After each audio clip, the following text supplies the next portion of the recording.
நம் ஆண்டவர் உங்களோடு இருக்கிறார் தேவ பிள்ளைகளே. அதனாலதான் தேவனை உயிரோட வச்சிருக்கிறார். யோசித்து பாருங்க, தேவ பிள்ளை மலை போல துன்பம் வந்தாலும் பனி போல உருகி போக செய்கிற ஆண்டவரிடம் என்ன செய்யணும்? அனுமதி இல்லாமல், எசப்பாவுடைய அனுமதி இல்லாமல் வியாதி என்ன செய்யும்?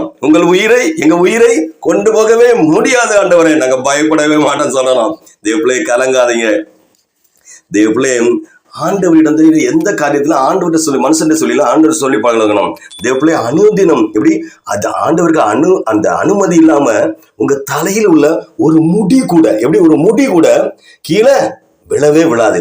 எந்த மனுஷனும் இந்த மனுஷனாலும் மனுஷியாலும் மந்திர தந்திரங்களாலும் செய்வின கட்டுகளானாலும் பிசாசின் வல்லமையானாலும் ஒரு நெருக்கடியான சூழ்நிலை ஆனாலும் ஏவுதலானாலும் கொள்ளை நோயினாலும் நம் ஆண்டவரிடம் எப்படி நம் ஆண்டவரின் சித்தம் இல்லாம இந்த நோய்கள் பேய்கள் இதெல்லாம் என்ன செய்யும்? ஒன்று செய்ய உங்களை ஒன்றுமே செய்ய முடியாது.